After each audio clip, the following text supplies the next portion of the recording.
में चर्चा ली है, गंभीर है। जो अनंत काल का संसार चला आया है उसके छेद का उपाय है क्या? वो कहते हैं कि जो स्वभाव में संसार नहीं, जिस स्वभाव में संसार नहीं, ऐसे शुद्ध स्वभाव का अंतर आश्रय लेकर अनुभव दृष्टि हुई, ये सम्यक दृष्टि है। ये अनंत काल के संसार के छेद का उपाय है। अनंत काल से है ना संसार, अनादि से। तो अनादि से अब तक अनंत काल बीत गया। वो अनंत काल में संसरण संसरण संसरण, दुख परिभ्रमण संसार चलता आया। तो इसका छेद कैसे हो, अभाव कैसे हो? तो कहा कि जिसमें संसार नहीं उसका आलम्बन ले लो। जहां संसार है उसके आलंबन में तो संसार चलेगा, और जिसमें संसार नहीं उसका आलंबन ले लो तो तुमको वो संसार का छेद हो जाएगा।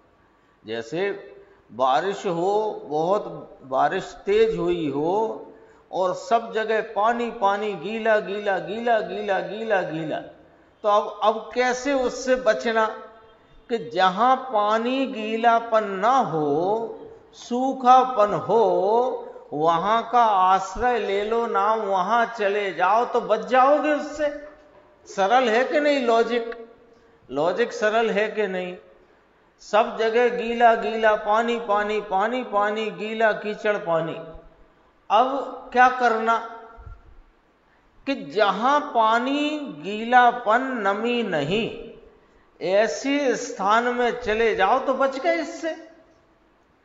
तो अनादि से संसार, दुख, परिभ्रमण, हैरानी, परेशानी जो चली आई है, तो ये जो हैरानी, परेशानी, दुख, परिभ्रमण चला आया है, इसके साथ क्या चला आया है जरा वो भी तो देख लो। कि राग, द्वेष, मोह चला आया है। क्या चला आया है? मोह, राग, द्वेष। मोह यानी पर में सावधानी का भाव। तो ये जो संसार चला आया अनंत काल से, वो संसार में ये जीव के परिणति में पर में सावधानी का भाव, रागादि भाव, द्वेष रूप भाव, वे चले आए हैं ना। ठीक है? तो अब तुम्हें इस संसार से छूटना है, इस संसार का छेद करना है, तो उसका आश्रय ले लो जिसमें मोह नहीं, राग नहीं, द्वेष नहीं। लॉजिक है, सरल लॉजिक है। जहां जिस मोह, राग, द्वेष रूप संसार में हैरानी, परेशानी, परिभ्रमण में चले आए, परेशान होते, तो तुम्हें यदि उससे छूटना है तो वहां जाओ जहां ये ना हो, और उसी में रहोगे। तो कैसे? बारिश बहुत हुई है, सड़कों पर, गलियों में, घर में, छत पर कीचड़ कीचड़ कीचड़ है, पानी है, नमी है, तो वहीं रहोगे तो सूखापन कैसे प्राप्त होगा? तो क्या करना कि जहां पानी, नमी नहीं वहां जाओ। तो ये जो मोह, राग, द्वेष रूपी संसरण, संसार, दुख, परेशानी, हैरानी चली आई है, उधर जाओ कि जहां ये मोह, राग, द्वेष नहीं।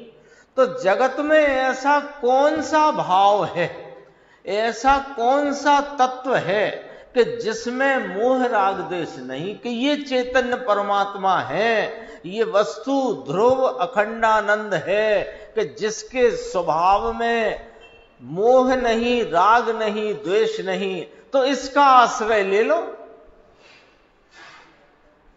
तो संसार के छेद हो जाएगा, संसार मिट जाएगा। कितना सरल लॉजिक है, इसमें कहां कठिनाई है ना। कोई शास्त्र वाले शब्दों की भी बात नहीं है, यहां तो एकदम सीधी सीधी बात करी है ना।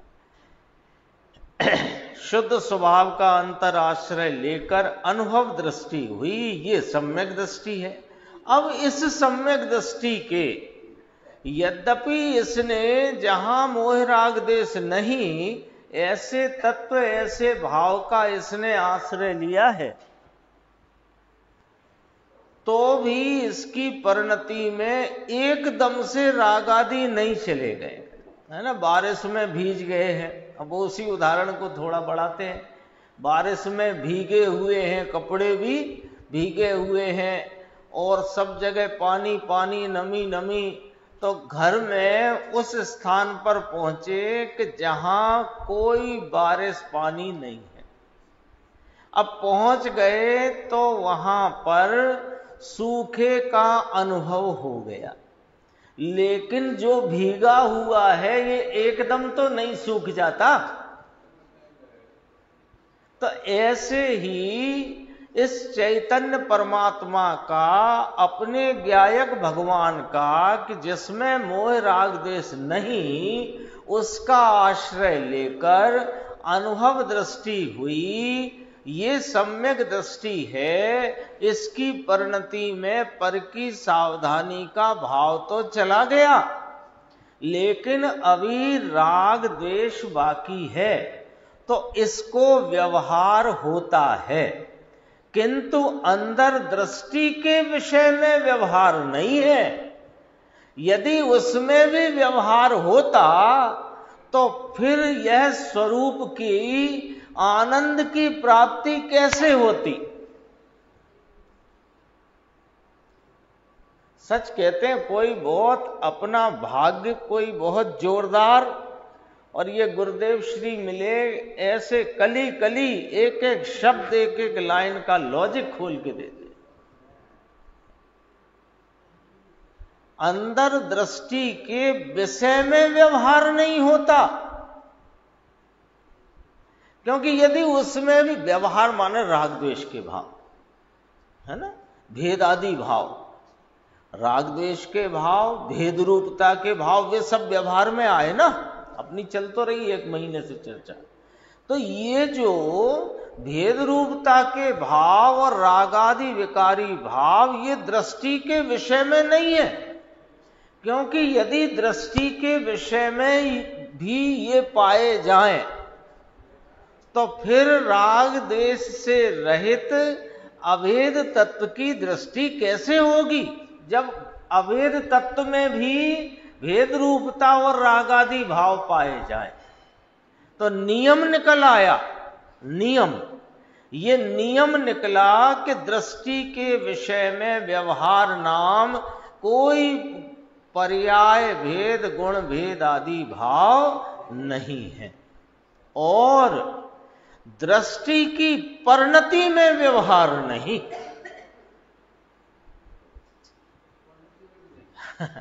जो दृष्टि की परिणति है, जिस परिणति ने इसका आश्रय लिया हुआ है, जो परिणति इसके आश्रय में निरंतर अखंड धारावाही प्रवर्त रही है, उसमें व्यवहार नहीं, उसमें भेद रूपता के भाव नहीं, उसमें राग आदि विकार नहीं। बस ये जो जितना स्वरूप का आश्रय नहीं है उसमें है। आश्रयभूत तत्व पूरा अखंड अभेद, उसका आश्रय लेने वाली परिणति ने अभी इसका पूरे का आश्रय लिया है, पर पूरा आश्रय नहीं लिया है। पूरे का आश्रय लिया है पर पूरा आश्रय नहीं लिया है। तो पूरे के आश्रय की जो परिणति है, उसमें तो कोई भेद रूपता के भाव रागादि विकार नहीं। तो जो रागादि अभी आप कह रहे थे कि बाकी हैं, वे तो जितना आश्रय अभी नहीं है उसमें है। निश्चय और व्यवहार तो जहाँ क्रम होता है वहीं बढ़ते हैं। सम्यक दर्शन तो पूरा एक ही बार में हो रहा है, तो उसमें तो निश्चय व्यवहार का कोई सवाल ही नहीं है। अब चारित्र में वो हाँ, होगा तो इसलिए कहने हाँ, में अब यहां अपन भाई साहब चर्चा कर रहे हैं मोक्ष मार्ग की। मोक्ष मार्ग में सम्यक दर्शन भी है, सम्यक ज्ञान भी है, सम्यक चारित्र भी है। श्रद्धा ने परिपूर्ण तत्व को पूरा अपनापने से स्वीकार किया है। लेकिन अभी वही मैंने कहा ना कि सूखे का आश्रय, यानी घर के अंदर सूखे में तो आ गए, लेकिन अभी तो भीगे हुए हैं, तो एकदम नहीं सूख जाते हैं। जो कपड़े भीगे हैं, बदन पर पानी है, एकदम तो नहीं चला जाता है, चला जाएगा। लेकिन यहां क्या गुरुदेव ने एक सिद्धांत रख दिया अपने को इसी में, कि ये जो मोक्ष मार्ग चल रहा है ना साधक का, तो उसके ये मोक्ष मार्ग प्रगटा कैसे, कि दृष्टि के विषय का आलम्बन लेकर, अनुभव करके, उसमें आप रूपता की प्रतीति करके। ठीक है।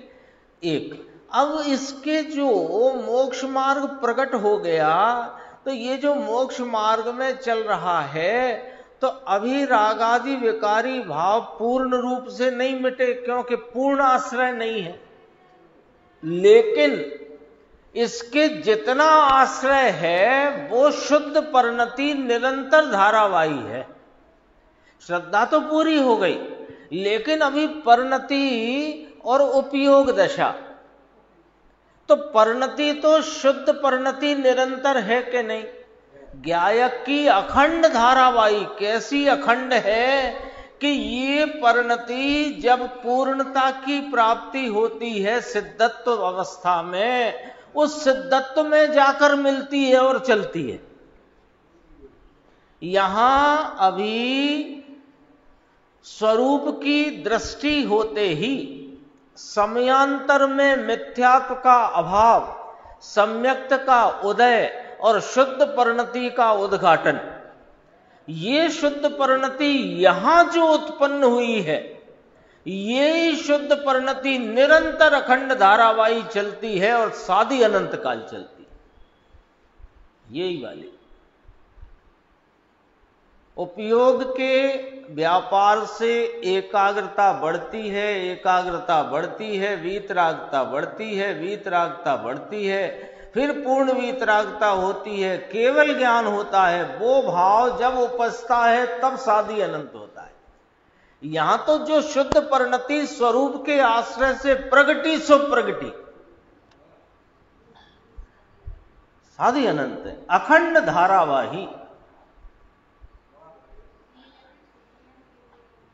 हाँ, वो शुद्ध ज्ञान केवल ज्ञान को बुलाता है, वो ज्ञान की बात। यहां शुद्ध परिणति जो चारित्र के अंदर शुद्धता उत्पन्न हो गई है, वो शुद्धता पूर्णता को प्राप्त होकर यथाख्यात चारित्र होकर चलेगी।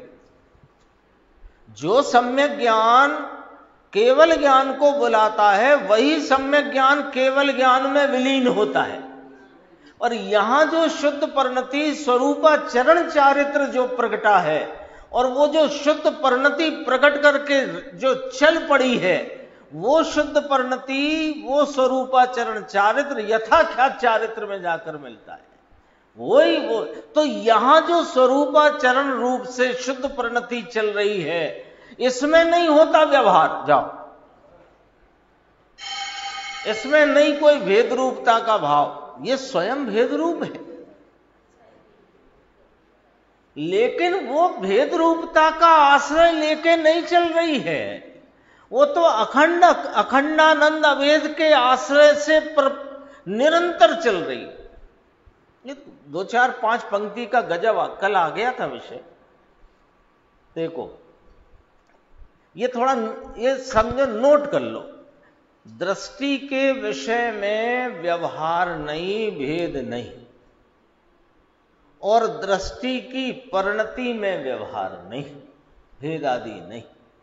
2 शब्द आए कि नहीं आए? अच्छा, क्योंकि दृष्टि सम्यक है। अब उसका खुलासा, दृष्टि सम्यक है, इसका विषय तो शुद्ध पूरा तत्व है, आखों तत्व है, पूरा तत्व है, इसमें ये व्यवहार नहीं। ऐसे ही स्वरूप की दृष्टि अनुभव ज्ञाता दृष्टा हूं, अनुभव हुआ कि नहीं? अपने ज्ञाता दृष्टा स्वरूप का आलम्बन लिया तो अनुभव हुआ कि नहीं? तो अनुभव में क्या हुआ कि मैं ज्ञाता दृष्टा हूं, ऐसी प्रतीति श्रद्धा जागृत हो गई ना। तो कहा दूसरा कोई मेरा स्वरूप ही नहीं, ऐसा होते विकल्प आदि व्यवहार होता है, क्योंकि अभी पूर्ण आश्रय नहीं हुआ। पूर्ण का आश्रय है पर पूर्ण आश्रय नहीं है, समझना बात को। आश्रय पूर्ण नहीं है पर आश्रय पूर्ण का है। वो जितना आश्रय है वो पूर्ण वस्तु का है, वो अखंड का आश्रय है। अब कहते हैं देखो, ऐसा होने पर भी एम थता विकल्प आदि व्यवहार होय छे, पण अहीं किंतु यहां निश्चय की परिणति में, यानी स्वरूप के आलम्बन आश्रय के रूप प्रवर्तित परिणति, शुद्ध परिणति में राग की परिणति का अभाव है। ये कोई नई बात है कि नहीं? बात वही है, जरा इसको समझो, जिससे अपने जो समझ में कहीं कोई धुंधलाहट है वो मिटे। क्या कहा था अन्य स्थान पर कि स्वरूप का आश्रय लेते ही वीतरागता का जन्म हुआ। तो जो वीतरागता जन्मी है यशवंत भाई, जो वीतरागता जन्मी है, वो वीतरागता माने क्या कि जिसमें राग नहीं। तो स्वरूप के आश्रय से जो निश्चय परिणति कहो, अखंड धारावाही शुद्ध परिणति कहो, वीतराग भाव कहो, उसमें राग कहां से आया? उसमें व्यवहार कहां से आया? वीतरागता प्रगटी के नहीं प्रगटी? एक कषाय की अभाव रूप वीतरागता, दो कषाय की अभाव रूप वीतरागता, तीन कषाय की अभाव रूप वीतरागता साधक दशा में। तो वीतरागता कहो कि उसमें राग नहीं है कहो, तो ऐसा करके कहा गुरुदेव श्री ने। क्यों करके कहा? कि सुनो, इसलिए कहा कि हम साधक प्राणियों के, साधक जीवों के परिणति में जो वीतरागता का अखंड परिणमन है, धारावाही, अखंड धारावाही अविरल परिणमन, उस परिणमन में वीतरागता है, उसमें राग नहीं है। और अभी जितना कषाय का सद्भाव शेष है उतना राग है। हमको आदत क्या पड़ गई है कि साधक के की दशा में, साधक जीव की दशा में उसकी वीतरागता को नहीं देखते, हम उसकी राग रूपता को देखते हैं। उधर से ही हम नापने तोलने का प्रयास करते हैं, उधर ही झांकते हैं। कहां? कि जहां राग शेष रह गया है, तो दिखता है, लेकिन दिखने पर वो देखना क्या है? देखना वीतरागता है। मुनिराज हैं, मुनिराज के 5 महाव्रत और 28 मूल गुण का विकल्प है, और वैसी उसके अनुरूप क्रिया है। तो वो क्रिया देखना है भैया कि उस क्रिया के साथ प्रवर्तमान 3 कषाय चौकड़ी की अभाव रूप प्रचुर स्वय संवेदन वाली वीतरागता देखना है। लेकिन हमें आदत पड़ गई है, हम साधक के जीवन के राग में झांकते हैं, उसकी वीतरागता को जानने का प्रयास नहीं दिखती भले ही, पर वो राग दिखा रहा है ना। हाँ, वो टंकी वाली बात है, खाली है तो खाली में हम भरी का अनुभव कर लेते कि नहीं, खाली में भरी की जानकारी हो जाती है कि नहीं। एक हाथ खाली है तो समझ गए लगभग पूरी भर गई। और कोई मूर्ख चंद हो, अब एक हाथ खाली है, एक हाथ खाली है, अब वो खाली खाली चिल्ला रहा है, तो समझदार कहेगा अरे वो जितनी खाली है उतनी रह जान दे, जितनी भर गई उससे अपना 2 दिन काम चलेगा, परेशान क्यों है। पानी के संबंध में यहां तो निरंतर का है। ये गुरुदेव का ये वाला पॉइंट है ना, ये देख देख जो वीतरागता का निरंतर परिणमन है वो वास्तव में साधक दशा है। जो वीतरागता का, वीतराग स्वरूप के आश्रय से उपजी हुई वीतरागता शुद्ध परिणति, दृष्टि की परिणति, निश्चय परिणति, शुद्ध परिणति, वीतराग परिणति, दरअसल में ये साधक भाव है। और हम वहां राग को ढूंढते हैं, तो यहां स्पष्ट कर दिया कि जो साधक भाव है उसमें राग नहीं होता है।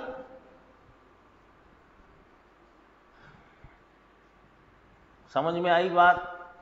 हमने क्या गणित लगा रखा है, साधक भाव में राग होता है, वो भूमिका प्रमाण का होता है, ये होता है, ये होता है, ये होता है। अभी सुनो, साधक भाव में कोई राग नहीं होता है, साधक को राग होता है।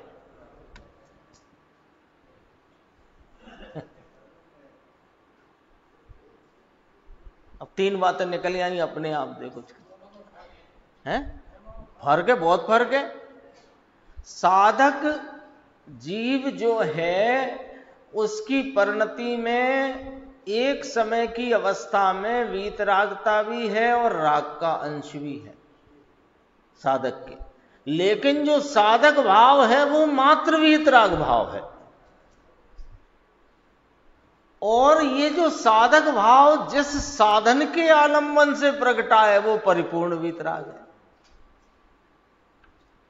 वो परिपूर्ण वीतराग है। कैसा कि जैसे सिद्ध वीतराग विराजते हैं ऐसा।